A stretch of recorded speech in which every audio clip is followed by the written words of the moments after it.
पृथ्वीराज चौहान भारतीय इतिहास के वो राजा जिनकी जिंदगी की कहानी किसी फिल्म से कम नहीं।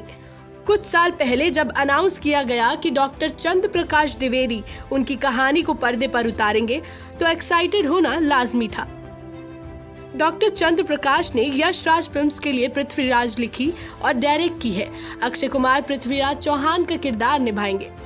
कोविड-19 की वजह से पृथ्वीराज की रिलीज भी अफेक्ट हुई थी। अब फिल्म 3 जून को रिलीज होने जा रही है। कल फिल्म का ट्रेलर भी आया है। कैसा लग रहा है ट्रेलर, कहानी को लेकर क्या पता चल रहा है, ऐसे पॉइंट्स पर हम इस वीडियो में बात करेंगे। तो चलिए आपको बताते हैं कहानी क्या है।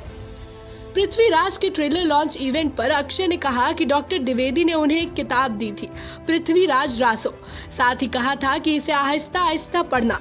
पृथ्वीराज रासो एक महाकाव्य है जो पृथ्वीराज चौहान के जीवन की कहानी कहता है। ट्रेलर को देखकर लग रहा है कि फिल्म की कहानी को 2 बड़े चैप्टर्स में बांटा जाएगा। पहला, पृथ्वीराज का संयोगिता से प्रेम। कहा जाता है कि राजकुमारी संयोगिता कन्नौज के राजा जयचंद राठौर की बेटी थी।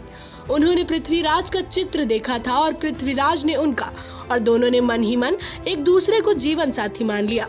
लेकिन जयचंद की पृथ्वीराज से कोई नाराजगी थी। उन्होंने बेटी का स्वयंवर आयोजित किया तो दूर दूर से राजकुमार को बुलाया, लेकिन पृथ्वीराज को नहीं, और ऊपर से उनकी मूर्ति बनवाकर द्वारपाल के स्थान पर लगवा दी। संयोगिता ने भी किसी को नहीं चुना और मूर्ति को ही माला पहनाने लगी। तभी पृथ्वीराज वहां आ गए और माला उन्हें पहना दी।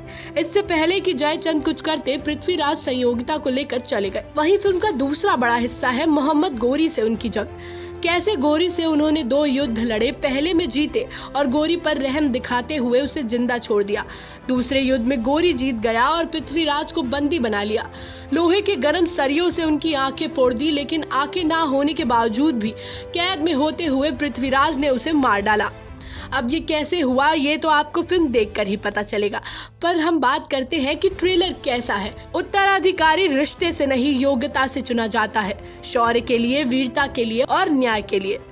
डॉक्टर द्विवेदी की बुलंद आवाज से ट्रेलर खुलता है। मोन्टाज में एक्शन सीक्वेंस देखने को मिलता है जो एक्सपेक्टेशन को बढ़ाने का ही काम कर रहे हैं। इसके लिए प्रोडक्शन डिजाइन और VFX दोनों पर काफी खर्चा हुआ है।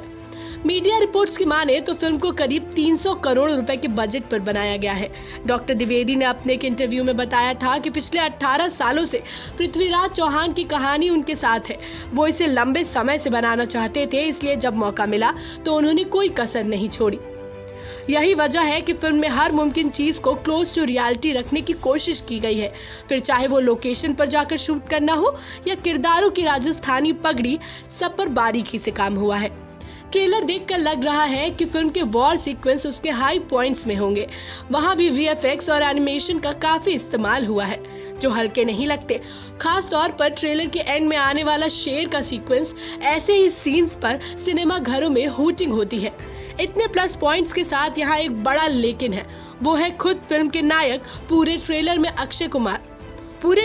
अक्षय कुमार को देखकर लगता है कि वो पृथ्वीराज कम और अक्षय ज्यादा लग रहे हैं। फिल्म के टीजर से भी ये शिकायत थी। ये बड़ी वजह थी कि पृथ्वीराज का ट्रेलर देखने के बाद लगा कि वो फील नहीं आ रही जैसे एक हिस्टोरिकल ड्रामा से आनी चाहिए।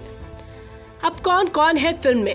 मिस वर्ल्ड 2017 मानुषी चिल्लर पृथ्वीराज से एक्टिंग डेब्यू करने जा रही हैं। वो राजकुमारी संयोगिता के रोल में नजर आएंगी। ट्रेलर में लगभग सभी मेजर कैरेक्टर्स को दिखा दिया गया है। जैसे सोनू सूद पृथ्वीराज चौहान के बचपन के दोस्त चंदबरदाई बने हैं। वो चंदबरदाई के शब्द ही थे जिनकी वजह से पृथ्वीराज मोहम्मद गोरी को मार पाए थे। संजय दत्त ने काका कान्हा का रोल निभाया है जो पृथ्वीराज चौहान के प्रति बेहद वफादार थे। मानव विज ने कहानी के विलन मोहम्मद गोरी का रोल निभाया है।